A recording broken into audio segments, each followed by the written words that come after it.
įrašymą ir mes panagrinėsime tavo projekciją, kurią tu užvadinai juodai balti brūkšneliai.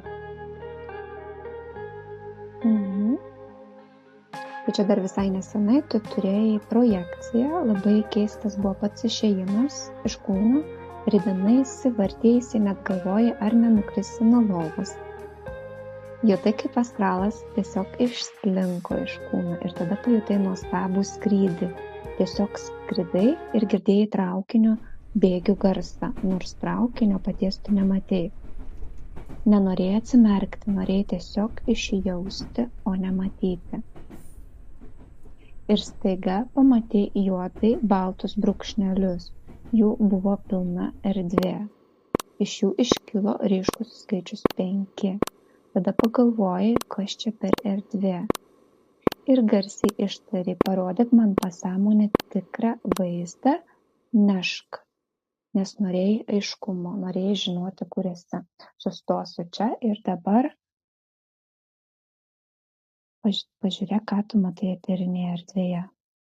Aš sugrįžtu į tą patį vaizdą, į tą juodai baltą erdvę. Jinai kaip srautas, kaip spiralė, žinok, jaučiu, kaip suka ir toks greitis, didelis, neapsakomas. Ir žinai, ta balta juoda, ne, tas tokia kaip kodai kažkokie tarsi būtų. Gal kaip matrica, netgi, bet čia yra susijęs su mūsų to dualumu. Su dualybė. Ir žinai, kaip aš savo fiziniam akim esu pripratusi matyti tai, ką akis mano fizinės mato. Ir tai, ką aš išgyvenu, man pasirodė nepažįstama.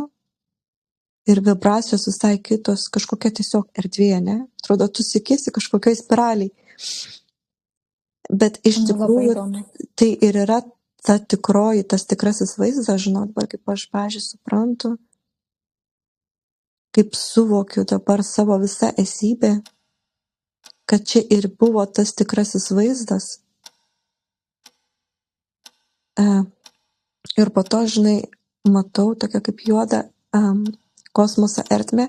Jeigu aš būčiau pasidavus tai tėkmei, mane būtų tiesiog išspjovę į tą kosmoso erdvę, žinok. Kažkur kitur. Nu, geras. Jo. O tas skaičius 5?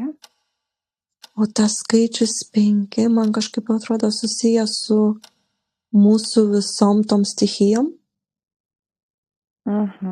Eteris, žemė, ugnis, vanduo, oras, kažkaip, kai susijungia visos tos mūsų sistemos,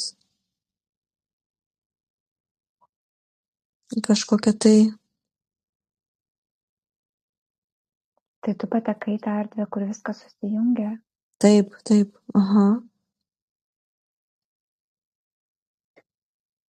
Kaip pentagrama man dabar rodosi tas 5. Ir išeina tas hierofinas, žinai, iš taro kortos, tas archetipas hierofino. Ne, nežinau. Kažkas su magija, hierofinas su magija susiję su žiniom.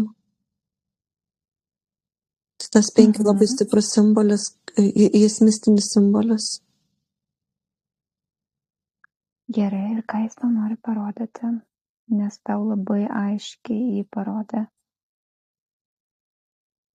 Kai tu susijungi su tom visom stichijom ir tu duodi tėkmę tom visom energijom, tada ir įvyksta ta visa alchemija ir transformacija. Taip. Aš būčiau patekusi visai kitą erdvę, bet mano reikalavimas, mano tas protas, žinai, norėjosi aiškumo ir tada mane nuleido į tą kitą erdvę žemišką, mano protui suvokiamą. Nes buvo mano tokia kaip intencija, ne, kad aš noriu suprasti. Ir bandau supranti. Tas irgi visada būna. Ir bandau, žinai, sujungti va šitą su tą žemišką, nes jo, pas mus visą laiką tai būna, nes mums reikia aiškumo kažkaip Nes mes tik per protą esame išmokę labiausiai protu vadovautis. Ir juo ir vadovaujamės. Bet Nes žinai, tai nelabai mokame dar. jo, ir Taip. dabar supranti, kažkaip atrodo, kad va, visa ta dualumas, ane, atsiranda mums nuo pat vaikystės, kaip kodai perdodami, kažkaip programuojami. Nuo pat vaikystės tas va, dualumas, o iš tikrųjų, nu mes tokioje realybėje esam dualumo, ne kažkokioje. Taip, mes tokioje Ir tai yra realybėje esam. neišvengiama, ta prasme, nu kaip kitaip.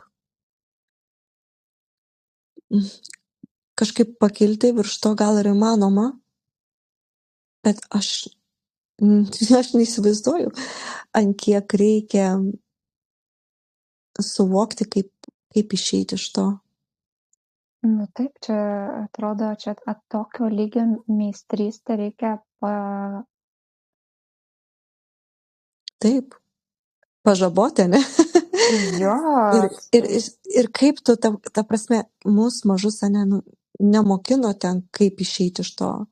Mus mokino, kaip atpažinti, kur balta, kur juoda, kas Ir gerai, kas blogai. ir Jo, kas išgyventi šilta, kas visur. šalta. Eik ir plauk.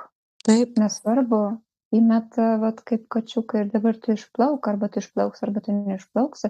Praktiškai yra visur tokia kova už būvį, kova už save, kova už savo nuomonę visur.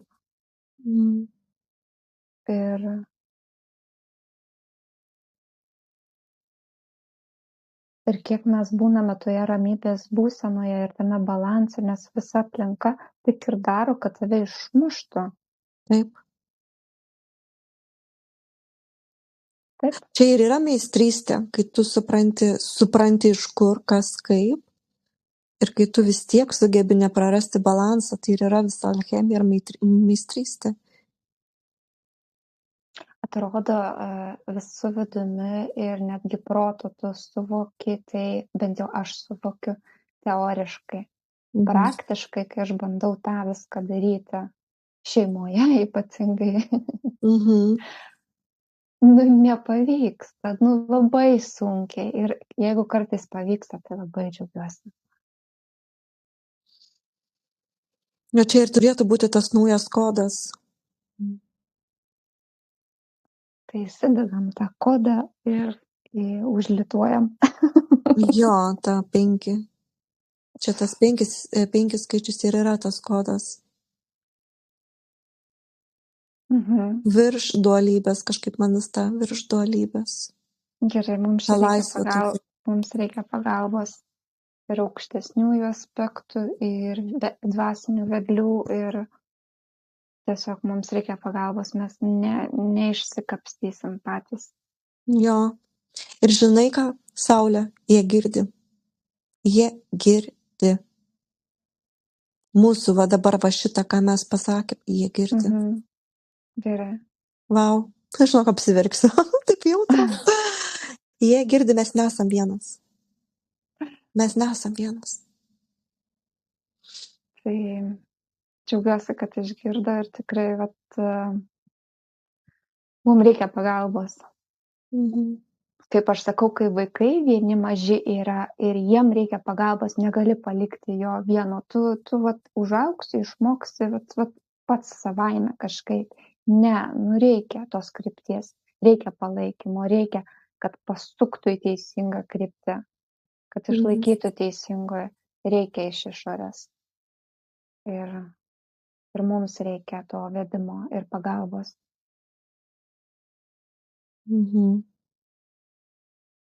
Šitame pasaulyje dualiam labai sunkios energijos yra ir tikrai labai sunku. Gerai. Ok. Judam toliau, ar dar nori prie tos erdvės likti, patyrinėti? Ne, viskas supratau, viskas aišku. Gerai. Tada aš skaitau tavo kitą dalį projekcijos, kur tu man atsiuntei. Tai Tada tave įtraukė į kambarį labai panašų į Anglijos, tik be baldų. Ant žemės buvo baltas kilimas. Tu išėjai pro langą ir pradėjai skristi per tvoras. Vaizdas buvo lyg virš kaimelio. Matei mažus ūkius, vištas besiganančias. Ir pagalvojai, wow, esu kaime. Mhm. Tai čia tu jau sakei, kad tave nuleido į žemišką erdvę, nes tu pareikalavai. Jo, čia Tau biški būtų aišku. truputėlį detalės, kai kurios yra missing, kaip sakant. Iš tikrųjų, taip, aš Tai atsiradau. papildyk. Taip, aš atsiradau, kaip tu ir ten sakei, tam kambarį baltas kilimas, tai čia tokia kaip neutrali erdvė, aš supratau. Ir tada, kai pro stiklą aš išėjau, aš nusileidus buvau ant bėgių, traukinių bėgių. Oho. Ir ten buvo labai daug keliukų parodyta. Ir tokia, kaip žinai, kaip rūkas, keliukų daug parodyta. Ir kuriuo keliu aš eisiu. Mane nuleido ant bėgių iš pat pradžių, iš tikrųjų. Bet tas rūkas kaip toksai nematymas, tu nematai, ką tu netrenkiesi. Taip. Ir tada aš atsidūriau tam, atsiprašau, ir tada, kai nusileidau ant bėgių, tada aš atsidūriau neutraliam kambarį ir tada praėjau pro langą. Va taip buvo tokia eiga. Tai tu vis pasirinkai kažkokią kryptį ir atsidūrei. Taip. Ir tie bėgiai, ne, visos mano realybės. Bet supranti, va, kaip mes sielą, ne, kaip jau prieš tai minėjau, mes turim tą kompasą savy. Mes jau žinom, kur kažką dar reikia patvarkyti, kur dar reikia kažko tai. Tie bėgiai, žinok, mūsų realybės. Žinok, kaip įdomiai, aš net esu savo kanale vieną hipnozę su paralelėmis būtent bėgius įdėjusi, nes aš būtent taip ir įsivaizduoju, o kaip tu sakai, tie skirtingi gyvenimo paralelės kryptis ir visa, aš būtent taip ir įsivaizduoju, kaip traukinio bėgis, kurie išsiskiria ir kur nuvažiuos tas traukinys. Taip. Būtent. Ir tada skaitau toliau, ar ne? Tada ta kryptis, kur tu nuėjai, tai buvo labai asmeniška. Aš sugrįžtu prie to jausmo, kaip aš per tas tvoras šokinėjau. Ir tai buvo tarsi tokia kaip vaikystė, tokia, žinai. Ir man dabar rodo tokį kaip dėžavų, aš iš tikrųjų vaikas laipiau tvorom. Ir man Nes aš irgi laipiojau, prisimenu, labai vienas smagiausių dalykų būdavo. Jo. Ir ta tokia vaikystė, tas džiaugsmas, žinai, tas dar bandymas išlaikyti balansą.